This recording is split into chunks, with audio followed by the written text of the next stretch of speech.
PowerPlayChess, brought to you in association with Kagi. Hello everyone, my name is Svitlana and today we will analyze round 11 of the Women's Candidates tournament. We had 3 decisive results today, with a lot of fighting games, but I want to show you the game between Tan Zhongyi and Lagno Kateryna. This was an extremely important match, because prior to this game, Tan Zhongyi was sharing the lead of the entire tournament, while Lagno was the only player of the event that has not lost a single game yet. Their previous game in this tournament ended in a draw, despite Lagno having a completely winning position. And this time it was just as intense. Zhongyi starts the game with knight f3, so a little bit different. Lagno replies with d5. We have seen Zhongyi play a few different openings with white in this tournament, and this time she chooses this setup with knight f3, g3. So, deviating slightly from what she has played before. But the opening choice didn't seem to faze Lagno, and she plays quite quickly, setting up this e6 and bishop e7 setup. It's a very solid variation for black. At this point, if white goes d3, this would have been like the King's Indian but with colors reversed, so the King's Indian attack. But instead she chooses d4, going more into the Catalan direction. Black castles, and if white had played c4 here, we would see a very standard, typical Catalan positions. But she chooses a more rare line, knight b to d2. It's still a very interesting one. So black takes the center first with c5, and white decides to open up the position by taking and playing c4 themselves.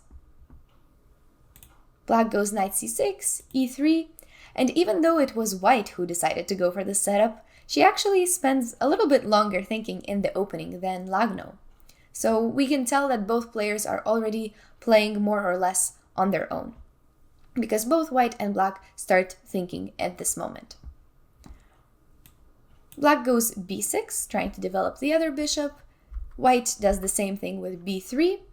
Now we're completely out of theory. There were still some games that existed with a3 here, but not that many with b3, if any at all. So we are now at a very fresh position. Out of the opening, we can say that it ended up being fairly equal.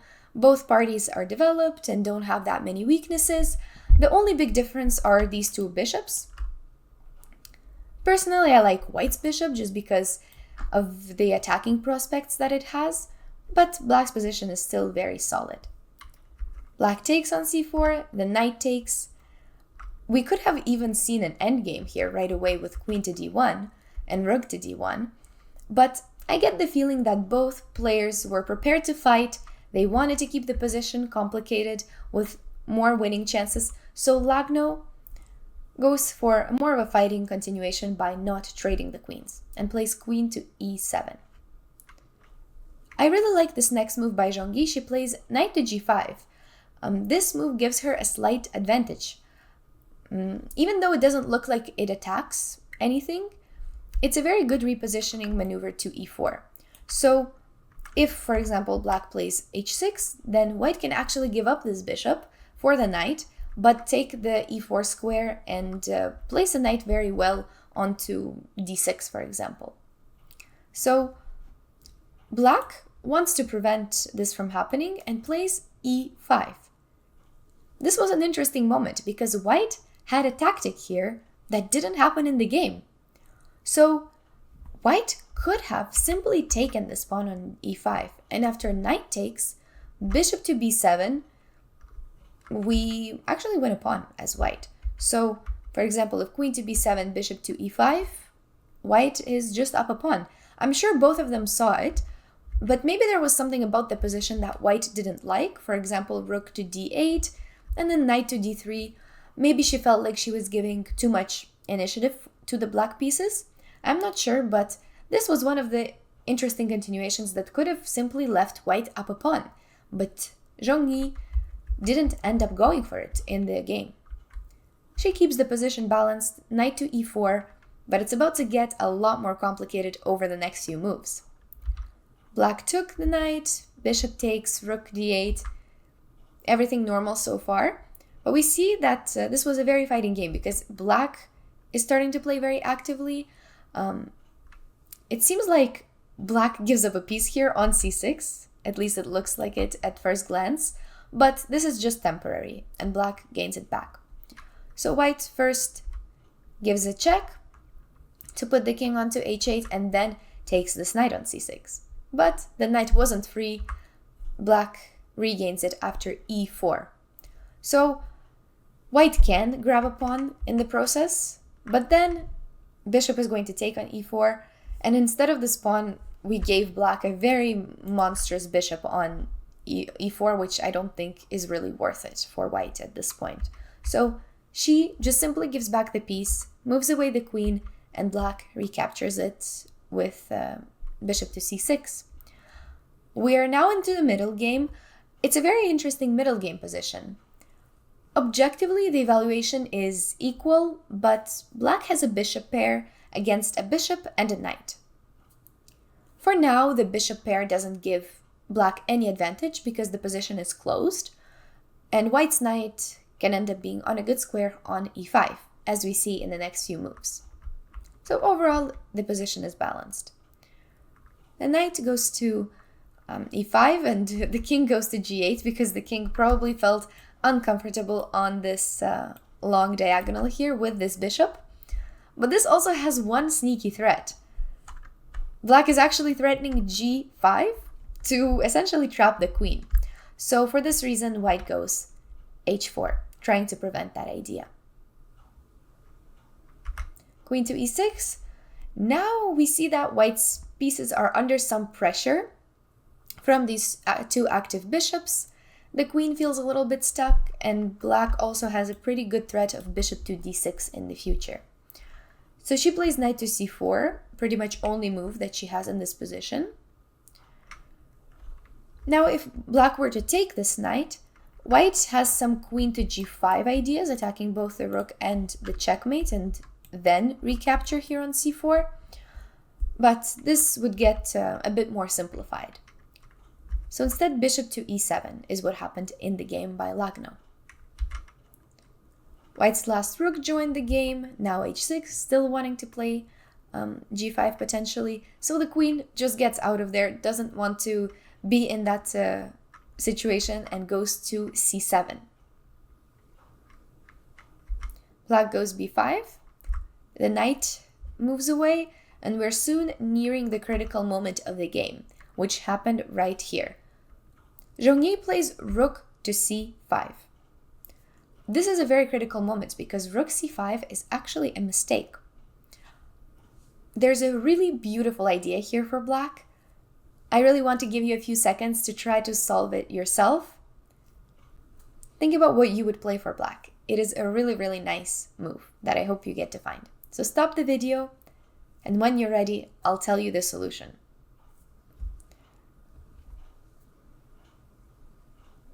So, in the game, we didn't see this beautiful idea, unfortunately, but if you found f4, this is it. f4 was a really, really nice positional and tactical pawn sacrifice. And the problem is, white cannot really take this pawn in any way. So let's check out some variations. For example, if g takes on f4, queen to g4 becomes a huge issue, attacking both the king and the rook. The queen cannot go there right away because of this knight. So first we attack the queen with rook to c8. And after the queen moves away, bishop to e5, and this is unavoidable with either winning the rook or just creating really big threats on the king. Right away it wasn't working as well. Bishop to e5 can be met with queen takes on e5. And now if we do this exact same check, then we cannot take the rook in time because there's also this checkmate that we need to be protected against.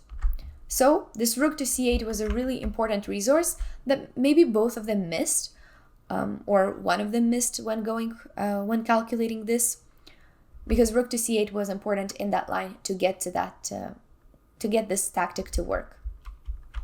There's also this recapture with e takes f4, And there's another beautiful move from black, e3.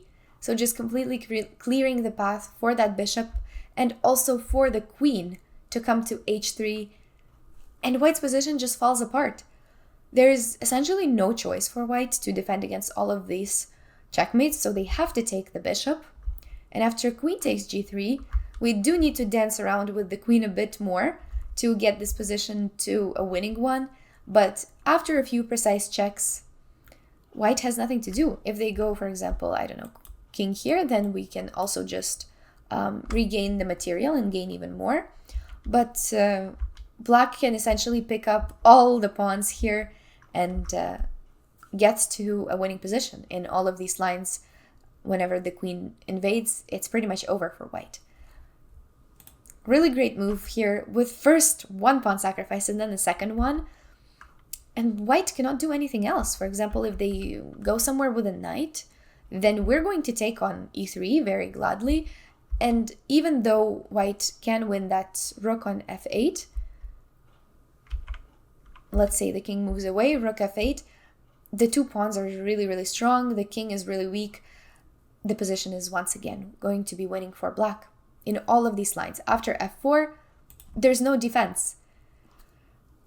In her interview, post-game interview, Zhongyi said that she saw f4 as an idea, but she thought it was very complex, and given that her opponent needed to calculate all of this in time trouble.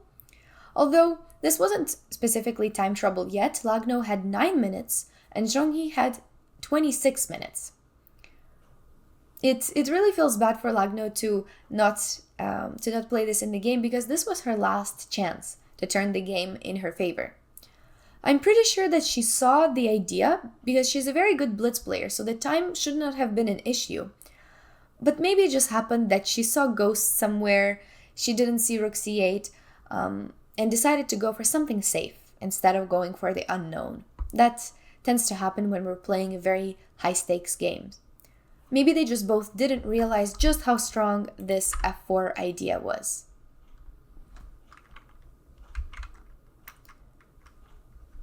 So she plays rook e8 instead, missing this very strong winning idea for black with f4, which could have changed the fate of the tournament completely. Sometimes it all comes down to just one move. Now white takes on b5, and here comes a decisive blunder from Lagno. She plays bishop to b3. It's really amazing how the position can turn 180 degrees just in the span of 2 moves. It goes from winning for black for winning for white.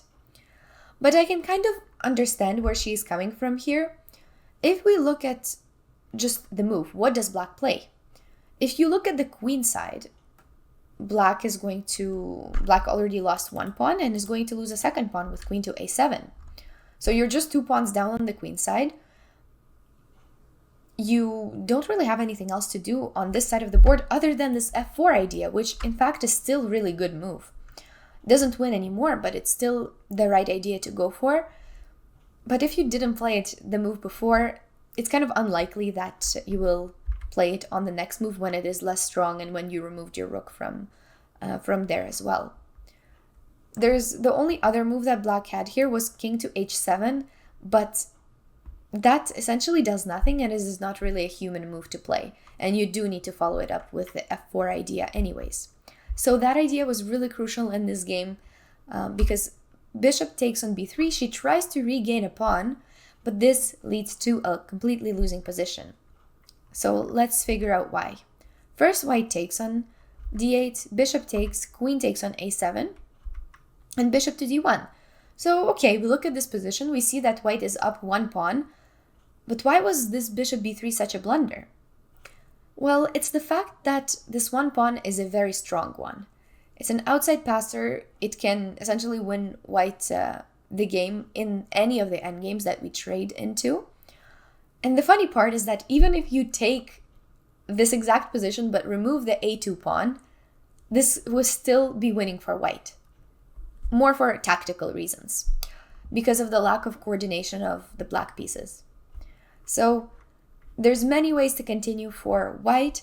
she chooses more of a safe one, keeping all of the pieces together, so targeting this checkmate here.